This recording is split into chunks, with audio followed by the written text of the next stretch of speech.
after I did. To start this morning, I wanted to ask you a few questions. Have any of you ever been hit by a loved one? Have you been raised by an alcoholic or drug-addicted parent? Have any of you ever been sexually abused or raped?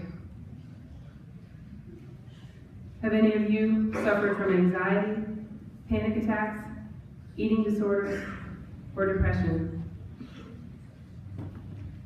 Have you suffered humiliation by another student or the betrayal of a friend? Have you ever done things to make you hate yourself? Have you already had to learn the devastating sting of death? Have you ever felt isolated, misunderstood, intensely angry? Have you ever cut or harmed yourself or had the urge to destroy yourself? Have you ever considered suicide to avoid these pains? Now, have I left anyone out? I sincerely hope so, but the sad fact is I've touched far too many of your lives. What do you do when you're in the thick of this pain? Where do you go at 3 in the morning when you're scared and suffering? Do you have a safe place to go or a person of trust to help you understand what's happening to you and why? Do you have a plan to protect yourself? To learn to love yourself and learn your value? Do you want to know what choices you can make now in order to have a peaceful, strong, and productive life as your future? When I sat in our gym at North, I would have been the kid in the back with my Doc Martens on and a Snapple full of vodka. And I probably wouldn't be listening to me right now. I was hurting, but I didn't understand about any of the whys. When I was 5 years old, my father had an affair with a coworker and left us. His leave was sudden and absolute with no regard for my mother or his 2 young children. He became increasingly distant towards Josh and I and was perfectly at ease with a less than fatherly influence. I recognized him as a functional alcoholic long ago, as was his father. He didn't care about who my brother and I were as people, our problems or our fears, our friends, how school was, or our plans for the future. He never attended my brother's championship football games, our graduations, or my marriage. My father was a source of confusion and discomfort who never went below the surface. Eventually, my brother became completely estranged from him. During the same year my father left, my uncle sexually abused me. I was only 5, but I instinctively knew something fundamentally evil had occurred that day. Unfortunately, aside from a reprimand, my family didn't do anything to prosecute him or protect me, so 4 years later, he abused me a second time, and again he was protected instead of prosecuted.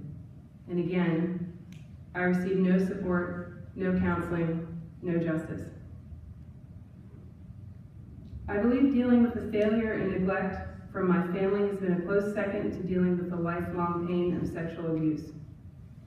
I learned that people who love you can still fail you terribly, and it has been a challenge to reconcile such things. My mother remarried, but our stepfather was a difficult man who didn't have children of his own and was unsure how to raise us. He practiced hard love, hard work, and discipline. My brother and I didn't have the nurturing, supportive relationship we needed from him, but as time went on, he became more understanding with age, and we considered him to be our father. When I was about 15, the general moodiness of a teenager began to fester into bouts of intense anger and depression, although I didn't recognize this at the time.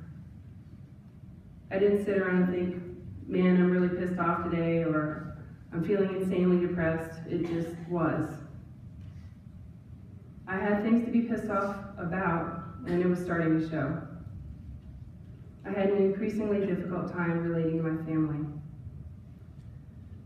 I remember my father giving me my first taste of beer when I was around 10, and I would sneak in for more sips when he would leave the room. Once I started drinking around 16, I was a full-blown alcoholic almost immediately.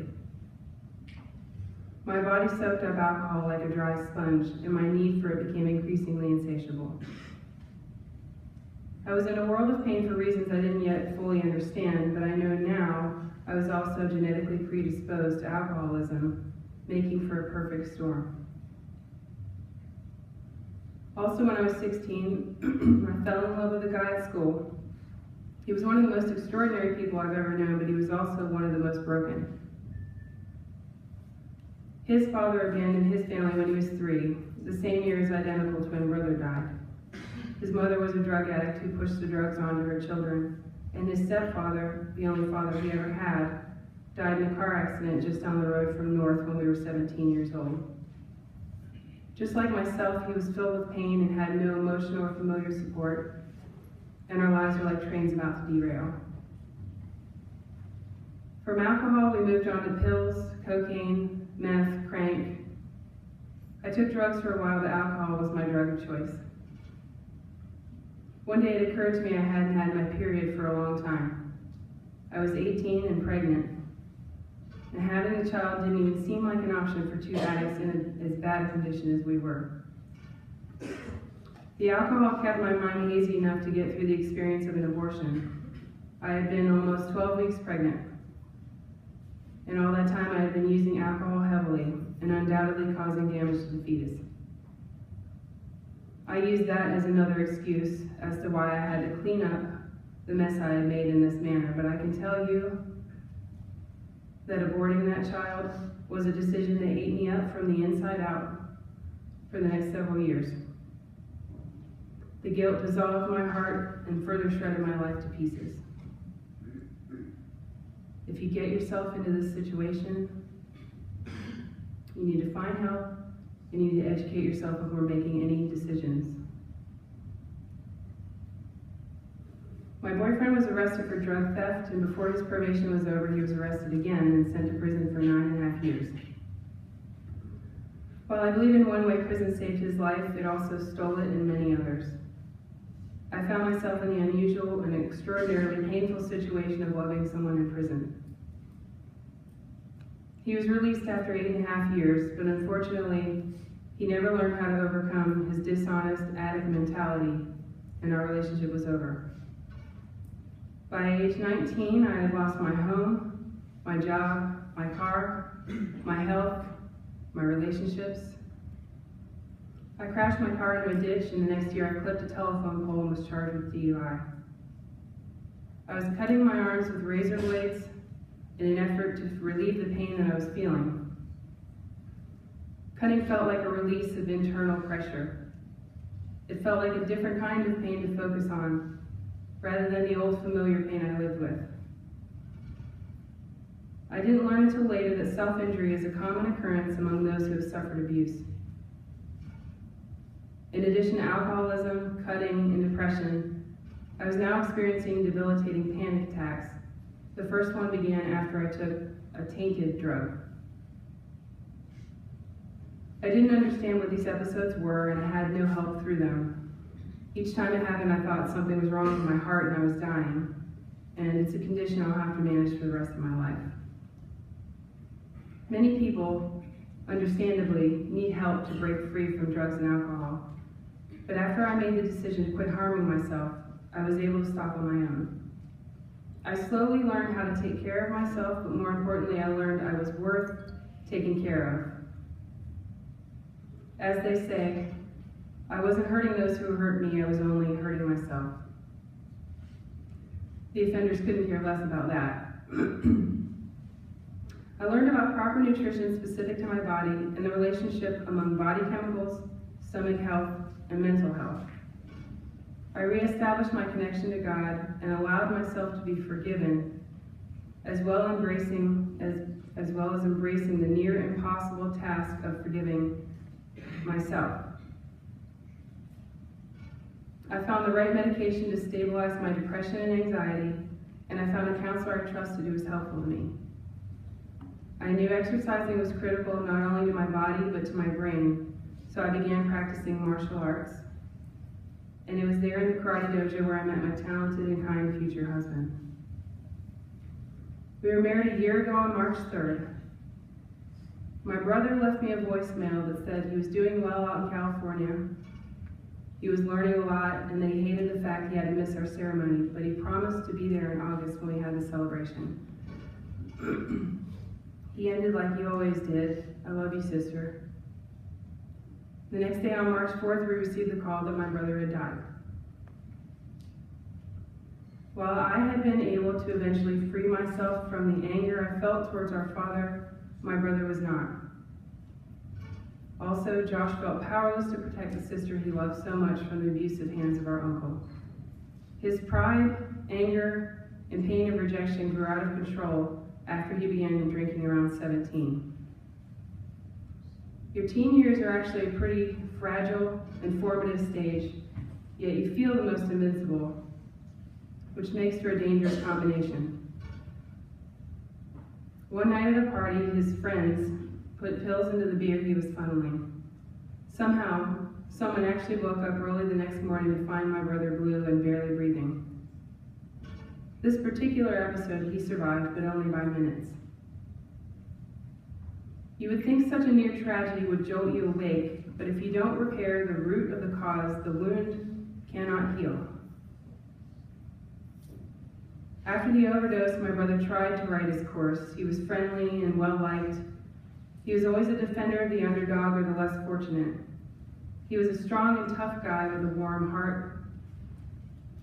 He went on to lead a championship football team at North. He began weight training with his mentor who owned a gym. He was accepted into college with a football scholarship and was looking into the military, but due to legal troubles over drugs, and I hope you're noticing a recurring theme there, he ended up having to enter the workforce instead. The changes my brother tried to make for the good never took hold because he never acknowledged his anger, nor lowered his pride enough to admit he needed God and his family's help. Pride and anger are poisons. Most importantly, Josh never saw his drinking as a problem and he never quit. So his eyes never saw clearly.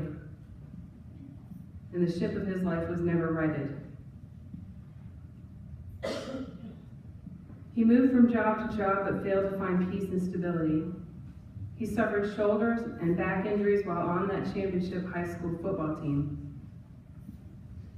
And then he re-injured his shoulder on the job. He suffered through 2 botched shoulder surgeries, and the 3rd doctor was able to repair the damage done as much as possible. However, after 3 years of failed surgeries, extreme pain, disability, and heavy pain medication, my brother was severely addicted to pain pills. And all this time, he still hadn't stopped drinking. Josh found a local pain management clinic to supply him with an overwhelming amount of pills. They're called pill mills for a reason. They were supposed to help him wean off of therapy, but failed in their responsibility to give such help. One night at my brother's birthday dinner, I saw he was at a critical stage with his eyes rolling back into his head. The next day I called the clinic and demanded they stop his prescriptions or he was going to die. They dropped him from the program immediately with no offer of rehabilitation. With the help of his girlfriend, my brother holed himself up in his house and painfully detoxed over the next 8 days.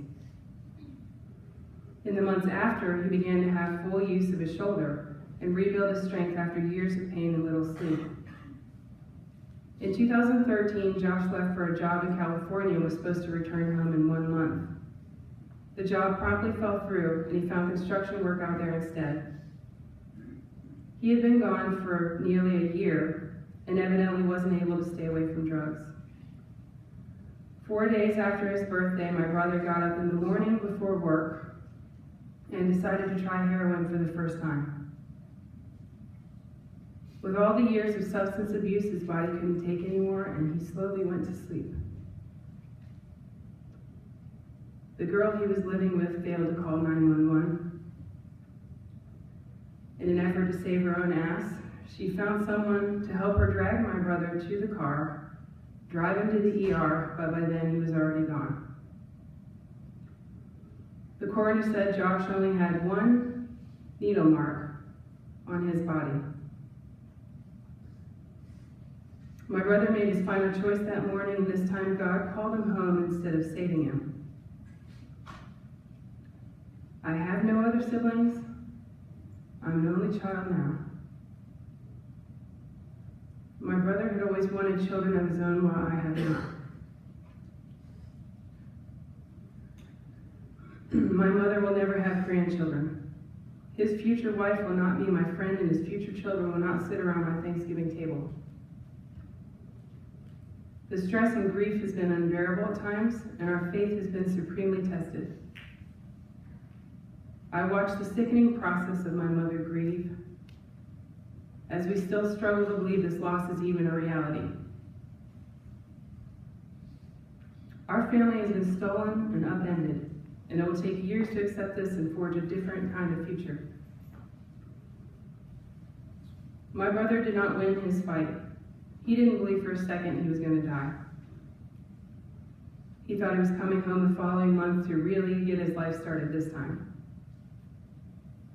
Heroin is so cheap and available right now, he probably thought he'd do this stupid thing for a while and then leave it behind in California. You don't have to have years of drug use to end up here. You might swallow one pill this evening, or mix drugs at the party Friday night and be absent from your seat next week. It's Russian roulette with a high rate of illness and mortality. From a biological standpoint, your teenage brains are still developing. Drugs are chemicals, and any amount of drugs or alcohol you use can change your brain's chemical development and the neurological pathways it's still creating. If you're pissed off or self-destructive, find somewhere else to direct it, so it can't hurt you or anyone else.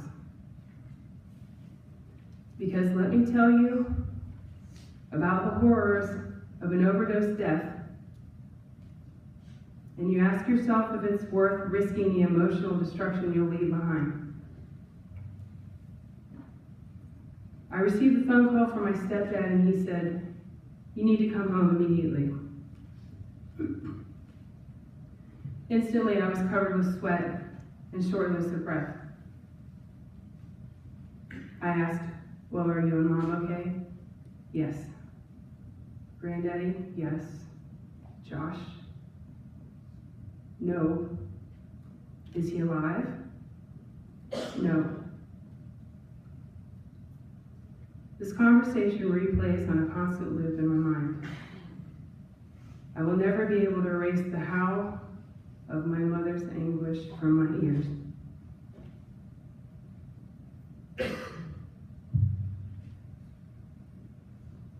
I found myself sitting at my parents' computer in a muffled cocoon of shock, typing my little brother's obituary. We didn't want to see his dead body, so we had him cremated out in California. I sat next to my mother at the funeral home, coaxing her to just sign the paperwork instead of reading about the oven temperature needed to cremate a human body.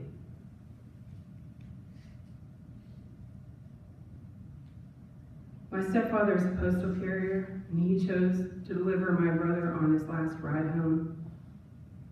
My 6'2" brother came back to us in a 9-pound cardboard box.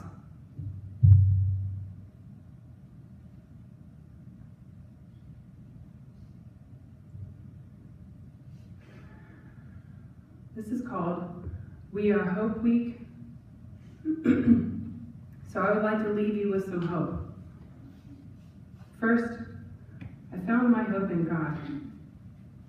God did not fail me. People with free will failed me. People are faulty, and I have to look above people to find a foundation that will not crumble. I found hope in myself. You can feel hurt and pain without causing it to yourself. Everyone suffers at some point in their lives. It's the nature of this broken world. It's your job to decide how you're going to respond and whether or not you're going to thrive. Somewhere along the line, I decided I wouldn't let bad circumstances dictate my life, but rather allow them to enhance my strength and understanding, and to use the hurt to help someone else. If you think someone you know needs help, try being the person who steps up to do it, because most people won't go outside their comfort zone. I realize taking the first step towards finding any hope at all can be daunting, and you may not know where to turn. I didn't even know how to get out of bed on some days. Lower your pride, swallow your fear, and ask for help. All through your life, communication is going to be the most important pressure valve to keep your life from imploding.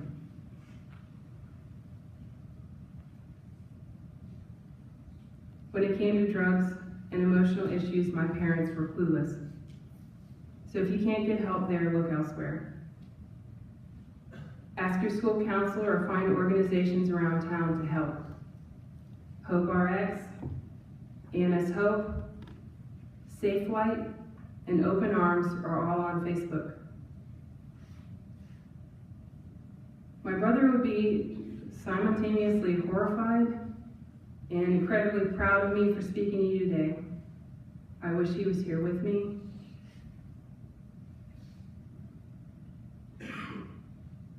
Standing on this side of victory. But our peace is that he is not suffering anymore, but whole in heaven. So please, listen to someone who has come out on the other side, or please, listen to my brother who did not. When we say you have value, you can have a healthy future, you can be forgiven, and you can forgive others. You don't have to believe it, just take it as truth. Just go through the motions until one day you believe it too. Thank you.